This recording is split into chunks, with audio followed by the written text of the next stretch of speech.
On m'a toujours dit de ne pas prêter attention au bruit la nuit, mais cette fois, j'aurais dû écouter.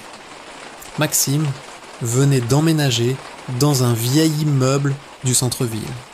La pluie frappait doucement contre les vitres et le vent faisait grincer les volets.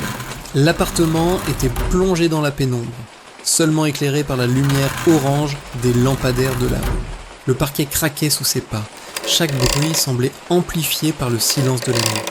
Il s'est allongé sur son lit, espérant trouver le sommeil, mais une sensation étrange l'empêchait de fermer l'œil. C'est à ce moment-là qu'il a entendu, pour la première fois, les bruits de pas au-dessus de sa tête. Des pas lourds, réguliers, qui s'arrêtaient toujours au même endroit, juste au-dessus de son lit. Bienvenue dans l'abysse. Les premiers jours, Maxime s'est dit que c'était normal. Un vieil immeuble, des voisins, des bruits de tuyauterie. Mais chaque nuit, à la même heure, les bruits recommençaient. Il essayait de se convaincre que c'était le chauffage ou le bois qui travaille. Mais il y avait quelque chose d'étrange dans la régularité des pas.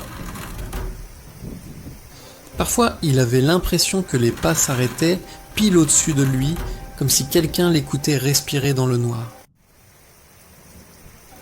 Il se réveillait en sursaut, le cœur battant, persuadé d'avoir entendu son prénom murmurer dans le silence. Un matin, Maxime croise la gardienne dans l'escalier. Il lui demande qui habite au-dessus. Elle sourit, un peu gênée, et lui répond que l'appartement est vide depuis des mois en attente de rénovation. Maxime rit nerveusement, mais la nuit suivante, les bruits sont encore plus forts. Il tente d'enregistrer les sons avec son téléphone. Sur l'enregistrement, il n'y a que du silence, sauf un souffle très faible à la fin.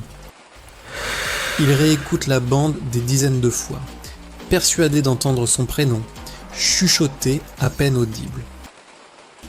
Les nuits suivantes, il dort de plus en plus mal. Il se réveille en sursaut, persuadé que quelqu'un marche au-dessus de lui, alors que l'appartement est censé être vide. Les jours passaient, et Maxime devenait de plus en plus nerveux. Il dormait mal, sursautait au moindre bruit. Un soir, un objet lourd est tombé, faisant vibrer tout le plafond. Il a décidé de monter voir.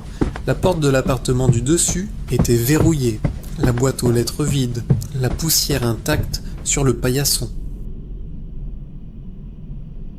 Il a glissé un mot sous la porte. « Si vous avez besoin d'aide, je suis en dessous. » Le lendemain matin, il a retrouvé le mot glissé sous sa propre porte avec une écriture différente. « C'est toi qui as besoin d'aide. » Ce message l'a glacé. Il a commencé à douter de sa propre santé mentale. Une nuit, Maxime est réveillé par des bruits de pas dans son propre salon. Il se lève, le souffle court, et découvre des traces de boue sur le sol, la fenêtre entrouverte, le rideau qui bouge dans le courant d'air. Il s'approche de la fenêtre, hésite, puis regarde dehors.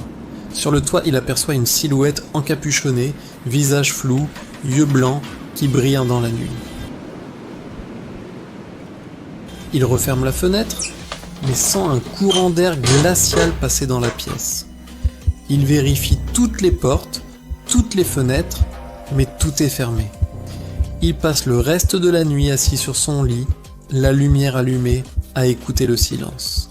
Le lendemain, Maxime décide d'installer une petite caméra de surveillance pointée vers le plafond de sa chambre.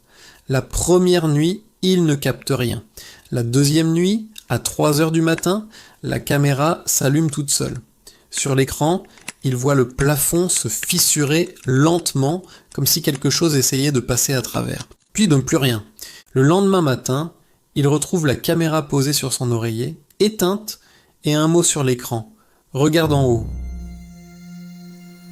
Maxime sent une angoisse sourde l'envahir. Il n'ose plus lever les yeux vers le plafond.